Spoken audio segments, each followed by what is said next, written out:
Hey everyone, my name is Shauna and welcome to the 17th figure review on my channel. Today we will be looking at the Hibiki Tachibana action figure by act mode. This version of her hails from the second season of Symphogear GX. No, not that GX. I got her on sale from AmiAmi for about $50-ish US including shipping. She is still on sale there if you like that price, which is a good deal considering the original. But you might want to wait on your purchase until after I go over the figure. She is on sale for a reason. A quick side note, she does appear to be a recreation of her original Figma released back in 2012, but updated to match her look in Symphogear GX. Here's an image of that figure. Knowing Figma's quality, you might want to consider that one, but more on that at the end. First, let's cover the box real quick. It is extremely basic and straightforward. Everything's secured pretty nicely within. She comes with extra hands, 2 alternate face parts, and some pieces to transform her into combat mode, or enhanced combat mode. The base itself does come unassembled. I know for some people this might be a turnoff.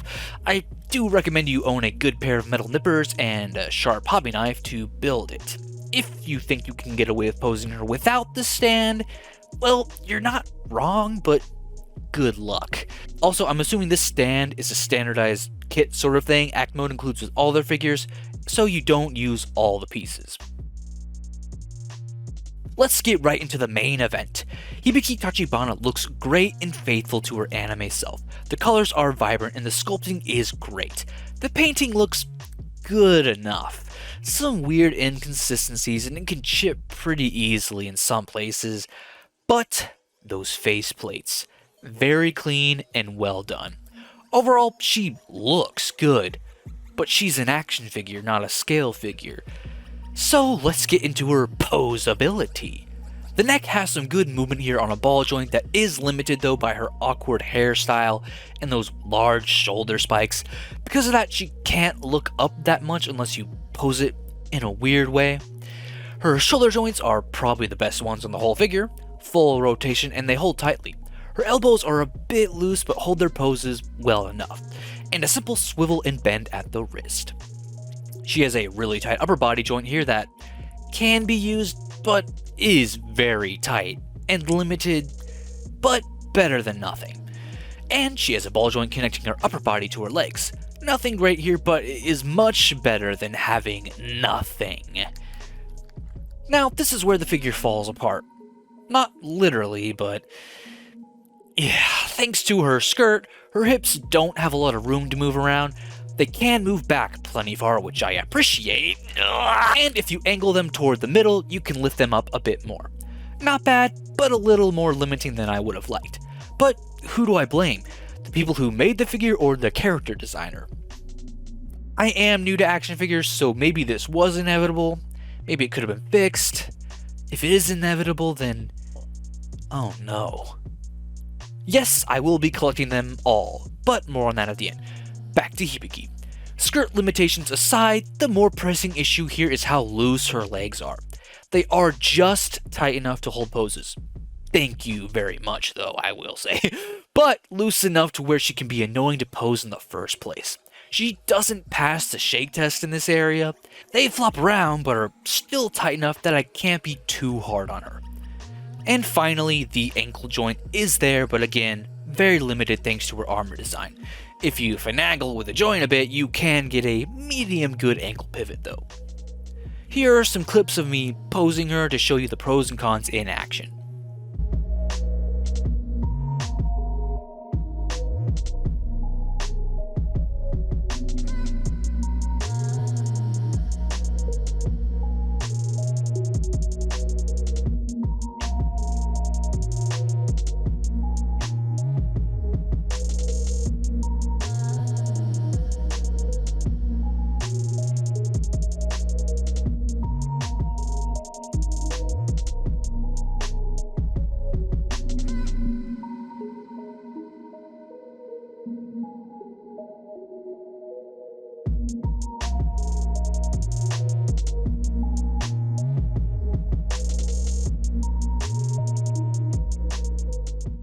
Now let's transform her. 保卫少那小康女中。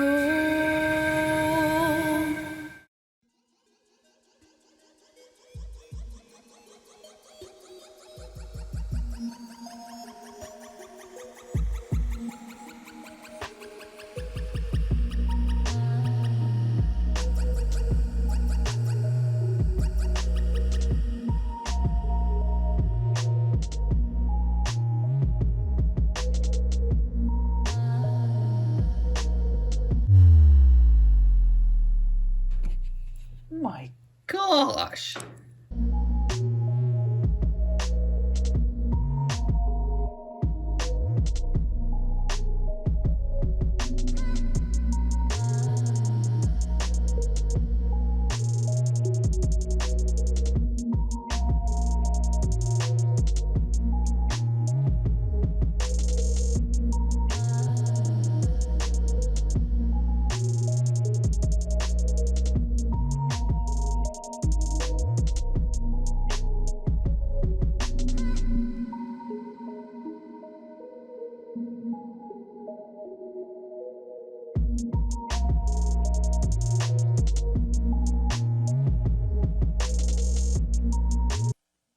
Okay, so not much of a transformation, more of just an elevated combat mode, seeing as she is technically already transformed out of her plain clothes.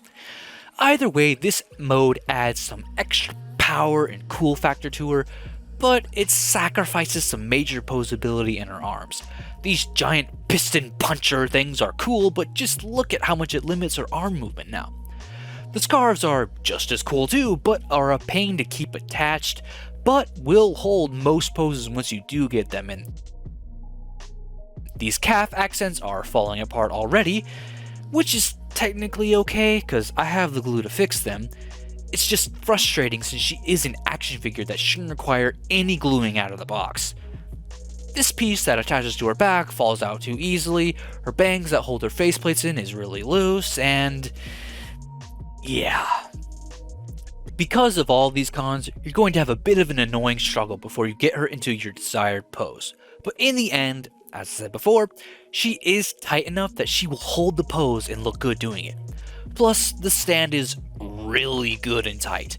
That is one of the best things about this set, is that the stand will not be the limiting factor in your poses. Super happy about that. Just remember you need to assemble it yourself, so if you don't have the tools, that'll be an extra cost. Like I said before, you can pose her without the stand, it's just not easy. Here she is next to my first action figure, Milk Tea, and a Megami Device model kit figure. Now to the usual, 1/4 scale Hari Bunny version by Freeing, 1/7 scale Uroka Takemoto by Fat, 1/10 scale Sento from the Beach Queens line by Wave, Parade Dark Magician Girl, and the Yangui Fei Nendoroid. While this figure does have a lot of cons that can make it annoying at times, she undeniably looks good once you are able to get her into your desired pose. The smaller imperfections in her paint fade away from a short distance away, and she really does look epic up on a shelf. Considering all that, with her current price reduction, I definitely recommend her. If you stumbled on this review because she looks cool but you never watched Symphogear, definitely check it out first. One of my favorite anime of all time. If you don't like the anime or can't be bothered to watch it, pass. This figure definitely appeases the fan inside of me at an affordable cost compared to her scale figure. If you are still unsure about this version of her or the Figma, that one is still available out there for just as cheap pre-owned. The Figma version also comes with her Berserk face piece, which is amazing. Kinda wish this one had it too, but oh well. The Figma does look pretty basic though, and is outdated considering it was released back in 2012. So in my opinion, just looks wise, the Act Mode version is better. But since I've never had a Figma, I can't attest to the quality. From what I've heard though, it sounds like they're typically better than Act Mode. Anyway, thank you for watching, and as I said before, I will be getting all the other Act Mode Symphogear figures, so if you're interested in those, subscribe and I'll get those out as they come in. With that said, I wish you the best of luck in all your figure collecting adventures. Farewell, my friend.